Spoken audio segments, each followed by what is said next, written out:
et dire que nous ne pouvons pas vivre sans la CEDEAO, mais je défie, parce que moi je suis un opérateur économique de surcroît, aujourd'hui, la CEDEAO, quand nous prenons la CEDEAO, le Mali est désavantagé par rapport aux autres pays de la CEDEAO. On nous fait rêver le plus souvent. Mais cette CEDEAO est une CEDEAO injuste aujourd'hui.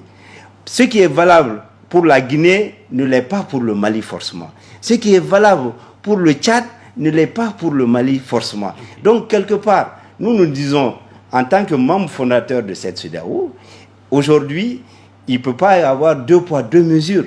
Quelque part, s'il y a des discussions, en tout cas sereines à ce niveau, jusqu'à preuve du contraire, nous n'avons pas coupé le cordon ombilical. Mais on nous fait du chantage parce que le prince du jour de l'autre côté est en train d'instrumentaliser justement les présidents de la zone pour pouvoir nous mettre dans des situations difficiles.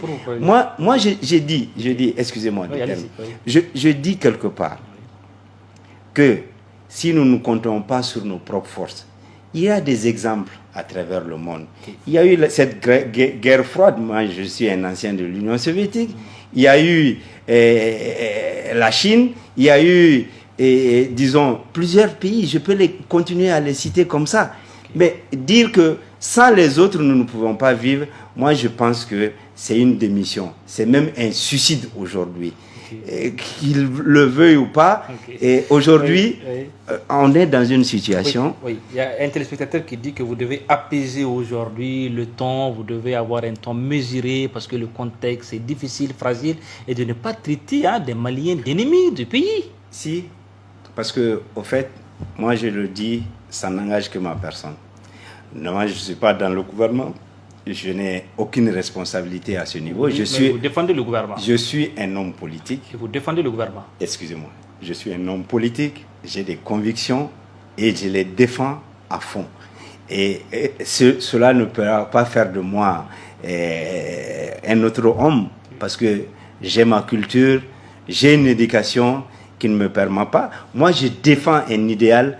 Et c'est à travers cela que les gens peuvent... Mais le choix des mots, M. Bitar, le choix des mots est important aussi. Oui, mais quand je traite d'ennemis du Mali, mais excusez-moi du terme, tous ceux qui sont en train d'œuvrer à ce que le pays continue de sombrer, ou que nous restons dans une position difficile, pour moi, c'est des ennemis.